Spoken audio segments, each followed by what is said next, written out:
verification process. It is a game-changing process for the HAs coming for A&A process of NAC. So it's the third step in the A&A process of NAC. There is data validation verification. When and why the DVV process? Because data defines and strategies of the institutions for catering to the quality of education offered to the students and the quality assurance that reflects the data. That's the reason why the data validation verification is done. This is the quantitative assessment of the institution. These are the quantitative metrics are there.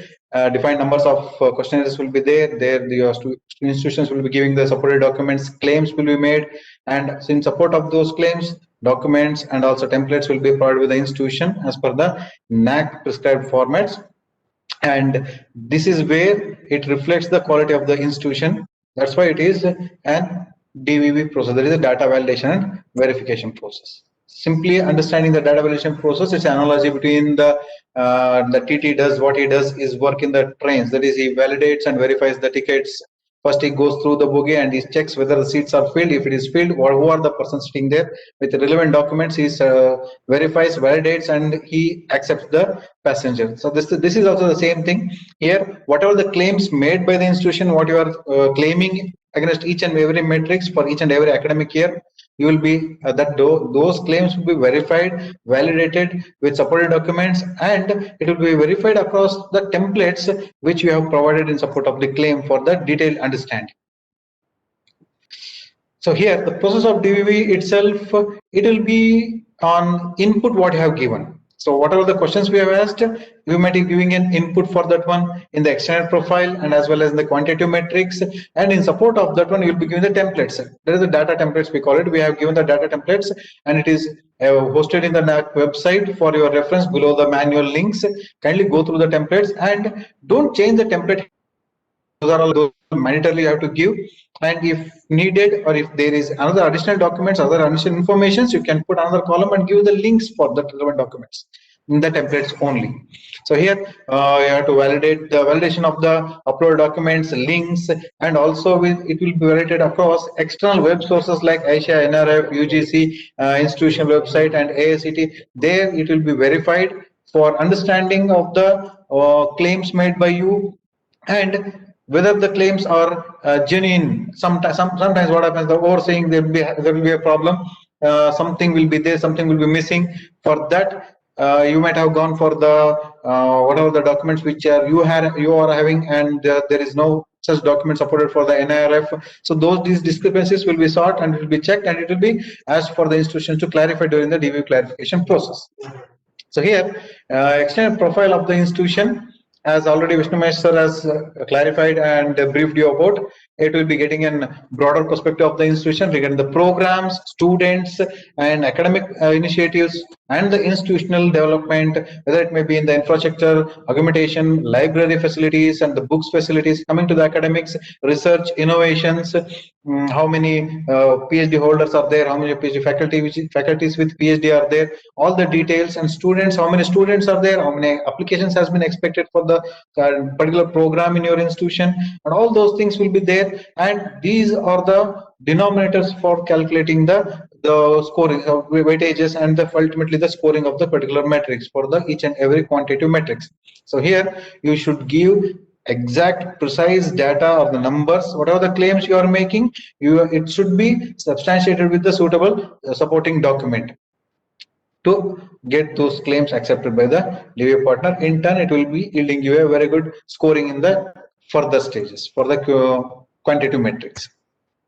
Coming to the data templates, data templates for quantitative metrics to be captured, and it is complete details you have to give in that one. So predetermined columns are there, headings are there, no need to change those things, and it should be in the prescribed format provided in the Excel sheet only. And as I already told you, no need to delete or edit the columns. If you have any additional data or additional information in the form of link or any data in the text form, you add another column at the last. You can give that information as additional information. So here you should always follow the template. Template are very much data intensive, and it is very precise, and you should adhere to the columns, and you should give the relevant documents. No need to give the documents in such a bulk way so that it should confuse the DB partner or the validation process. Once if it is done, means there will be a problem for effective validation of the process, effective validation of the documents. If not, you give precise data and the data is large, you can always go for the hosting in your institution website for our reference. Coming to supporting documents, documents such as minutes of the meeting relating to the particular metrics and decisions, statements of accounts, audit extract, complete audit statement, letters of appointments, and these all the things to be uploaded along with the relevant metrics for validation and verification. If it is not there, definitely you will be losing the marks for the particular metric. Wherever there are bulk data, you can give an hyperlink. As I told you in the templates, at the last you can add another column as a links, and you can give the links for our reference. To appropriate web page, it should be leading to your HA website only. So whatever the links you are giving, it should lead to the institutional website only, not to the any other third-party service providers like Google Clouds or Amazon Cloud or Google Drive or such things. It should not be utilized. Only it should go to the institutional website, which is a public domain, not an internal institution domain.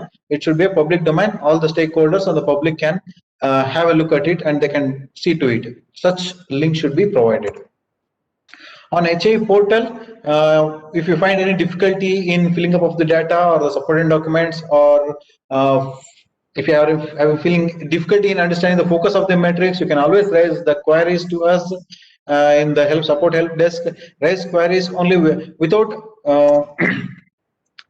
here in the queries there will be an portal for you. You can raise the queries and you can ask the relevant questions, and you can get the clarifications from our side.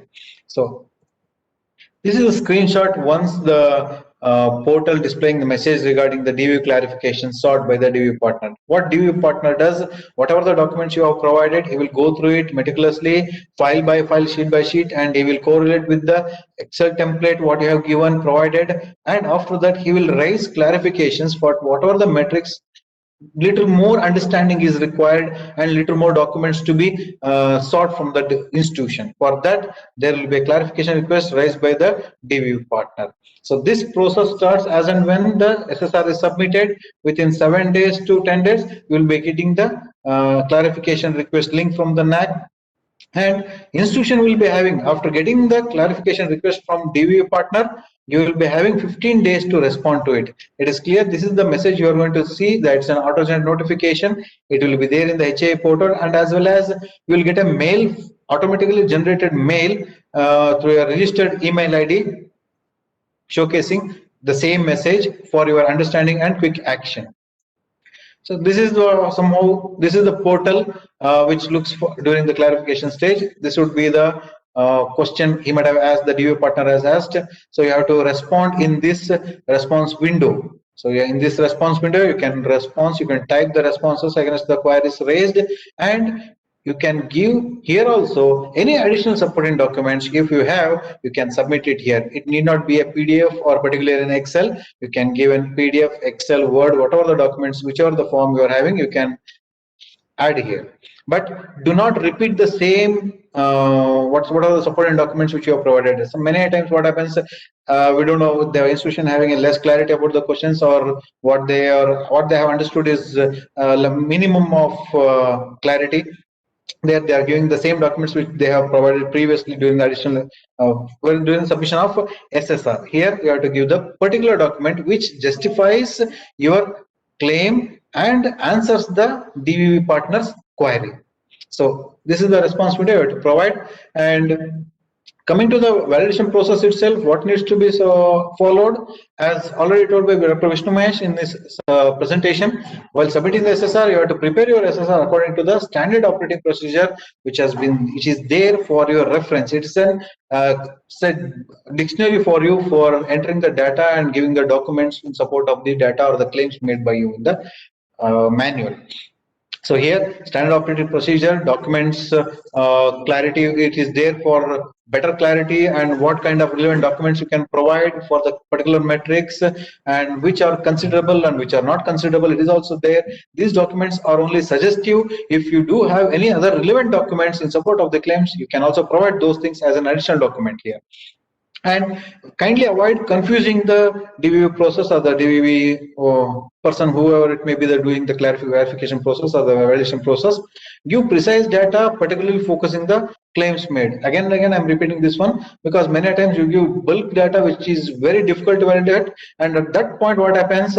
There will be an benefit of doubt, and there will be an mistake, or somewhere else either institution will be losing the marks or we will be assessing the wrong way. So to be clear and precise, kindly give the precise data for the claims made.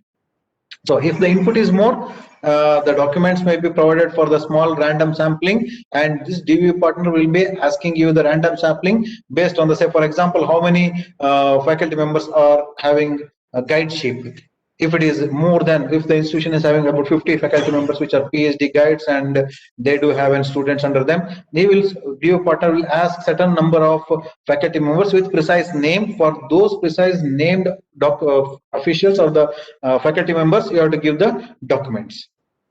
And then DV will take a decision on pro data basis wherever the sampling is done. So this is one example. This is a snap of the extended profile template, and this is how it will be there. The headings, you can see the headers. The metric number will be clear there. Metric details, documents required for verification, and specific instructions to institutions, what they can consider, what are the terminologies, and there is a glossary at the end of the manual. Kindly go to the glossary to understand what is a program, what is a course, and not to be considered or included. This is also very good information for you. So what are the things to be considered, what are not to be considered, how can you avoid giving unnecessary data or not relevant documents for verification. So managing the clarification window, here you have to give precise and data with precise response which clarifies the questions and should be supportive than confusing. And if it is a huge document, whenever there is a huge document, kindly highlight the things what is sought by the DVA partner during the clarification. And there is an upload limit for the verification, the documents to be submitted during the verification process. There is the 5 MB. If the document exceeds 5 MB, kindly upload your documents in your institutional website in the public domain and give that link for verification during the process. That link you can post it, you can paste it in the response window, and as well as you can give it in a document within converting it to PDF with an hyperlink of that link. Coming to the timelines, 15 days time will be there with you for justifying the claims made by you and clarifying the queries raised by the partner, and you have to upload the relevant documents, provide revised clarification inputs, and submit the clarification process at the before 15th day. What if you are not submitting the response within 15 days? On the 15th day night at 12 a.m. The 11:59 p.m. automatically this will be submitted to NAC. You will not be having any chance to see and verify and then submit. So kindly don't take it to the last end of the fag end of the timeline. You just complete it within timeline and submit it. And if at all, if you ask extension for these reasons, such that you have not seen by overseeing it, you have accidentally submitted and there was no power and all those things, that those problems are not considered, or those difficulties are not considered by us whenever there is there's a request for extension of timeline. Only if there is any natural calamities, political disturbance, and likewise the present scenario, that is the medical emergency is there. So these things will be considered only for the extension of timeline. And there is no second level of clarification. When you are clarifying the queries, be precise, be exact, give all the necessary documents for clarification at once. There will be no second chances there. So many times institutions they fail to give the right documents during this clarification stage, and after that they will be sending the documents to the IMS, the issue management system. Issue management system is there for your help only, but it will be not, whatever the documents submitted to issue management system during the after the DV process or after the submission of your response, it will not be considered. There is no chance and there is no feasibility or the mechanism for considering those things. So that is the reason why I am requesting you to give relevant documents and all the documents relevant to the claims made during the clarification stage only. After DV clarification process, inputs and responses for all those metrics, that is the external profile and the metric level, will be reflecting in your portal. You can see that one. The deviation analysis report will also be there for your reference. After completion of the DV process, the deviation report will be generated. It will be there in the portal for your reference, and go through it, and you can refer that one for coming future things. So important points to be remembered: file size should be 5 MB only. If it is exceeds 5 MB, you have to submit it in the HI website and give the link for verification. And no document should be password protected. It should be open. You should not protect the documents with a password or login IDs and credentials. So external cloud service providers must be avoided. That is Google Drive, Amazon, etc. Any third-party service providers should be avoided here. And there should be no communication between the HA and the DV partner whatsoever for any reason. And responses to deviations, it should be very much truthful representation from the institution. Deviations from SSR can attract penalty, and many institutions, you can see the NAC website for what the penalty will be there for the institutions who are deviating and producing the false data or the false documents. It's a severe thing, and there will be a penalty for that one also. Kindly avoid doing such things, and don't lose the trust of NAC, so that NAC is there working for the benefit of the institution and the nation by trusting the institutions. And the same way, we request you to trust us for the assessment done by us. The extended profile, the clarification, after clarifications, there are some status of clarifications. One is the HA clarification accepted, means DV partner has raised the query, you have given the right response with all the supporting documents.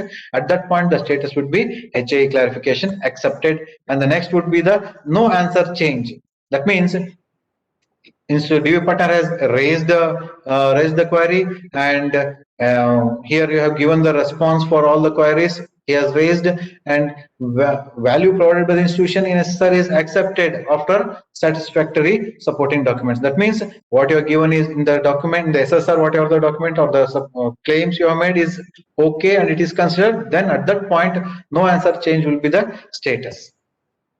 Change after clarification, notwithstanding all the three above values, means the DV partner can provide one last value after clarification process. You can see here HIE has given the input 1273 here. The DV suggested 290, HIE clarification input gave 178, and finally DV recommends 76 as the input. There is a percentage of new courses introduced. So here he has given the remark why he has given the 76. This is also will be there. This is the third status. Coming to the next DV suggestion, recommended. So due to deviation in the input value and supporting document, DVV suggests new value to metric before clarification. So here, before clarifications, he has given the response, means recommended the input, and it is there. So DVV has given the suggested recommendation for the understanding. So DVV process is a built-in process, and it is very much transparent. Sincere questions will be asked and sincere answers will be sought from you, and there should be clarity on what you are giving. And we request you to give accurate data here for the verification process. While supporting documents upload, you have to take care that English translated versions should be there, true translation with attestation of the head of the institution if the documents are in the vernacular language, and for whichever the numerical values, the amount to be mentioned in the anywhere else in the manual, you have to provide in lakhs. The units of measurement should be in lakhs only. The extract of audit statement certified by chartered accountant and the head of the institution instead of complete audit report for different metrics. So here in the external profile, you will be giving the chartered accountant statement, clearly complete statement of audit statement for the institution for all the 5 academic years, completed academic years. And if required, wherever the metric is requesting for an extract or the particular item in the audit statement, you have to give the particular extract with the chartered accountant seal and signature in it, along with the head of the institution's authentication. Coming to the Google or the G tagging photographs for whatever the photographs you have uploaded, kindly take the gadgets with an GPS or the whatever the geotagging is available, and you can click the photos, which is automatically to reflecting the data details at the bottom of the photographs. So if it is the old photograph, you can go to the properties. In that properties, in the details, you can see the latitude, longitude, and altitude. You can take that data, you can type it in, and you can paste it. For any photographs which was taken previously or 3 years back, you can give that photo, and you have to give the photo in such a way that it should contain all the details, like the date, venue, and all those things, and there should be a legend below the snaps for the effective validation. So now this is the glossary, what I told you at the end of the manual, and this glossary is there for your understanding the metrics and responding to the metrics with right number of documents, not the number of documents, and focus of understanding the questions what we are asking and giving the right documents for verification. And this is the whatever, once the institution has not responded for any queries, non-compliance because of this medical emergency in the country, many institutions at this present stage they are not able to respond in time. So at that point, the status will become a non-compliance for DV process. Upon request for extension under the medical emergency condition, it will be considered and it will be reopened for your completion of the response. The extension would be for 7 days only. So this is all about the DV process. And for finalizing the course, the QNM, that is, once the institution has completed DV process, system generated score of 25% of QNM. So that will be a deciding factor for the pre-qualification. So if the institution is flagged as a pre-qualified, it will be having a score of 25% in quantitative metrics after DVV process, that is system generated score. They are eligible for the next level of assessment. If not, that means if any institution has not pre-qualified, that means it has scored less than 25% of quantitative metric after DVV process, that is system generated score, they have to apply afresh by submitting IIQA and its fee only after 6 months from the date of declaration of the pre-qualification status. So this is all of the pre-qualification. And so here we request you to read the manual, understand the metrics, prepare well in advance. That's why we request the institutions to submit your IIQA 6 months ahead of the completion of the validity period, so that you can understand each and every metrics and you can fill effectively, claim all the metrics and claim all the things what you have done in the institution, and prepare the templates well ahead, clearly reflecting all the details for the claims made, collect and provide the supporting documents, read and understand the glossaries, abbreviations for the focus of the metrics. Then you have to give supporting documents which is less than a 5 MB upload limit, and if it is more, kindly go for hosting in your website and providing the details. So this is all about the DV process. Further, any query and information required by us for you for effective submission of any at any application stage, kindly contact us through the IMS, that is support help desk tab, is in the left pane of your portal. You can go there, report an issue, click on the tab, and it will show you category, subject, description, priority, and upload documents for the better understanding for us. Whatever the queries you have raised and submit it, it will be addressed at the earliest from the NAC. Thank you, one and all. Thank you for your patience. The next session would be on SSS and pay team visit. That would be handled by our Deputy Advisor, Dr. S. Srinivas, sir. So over to you, sir.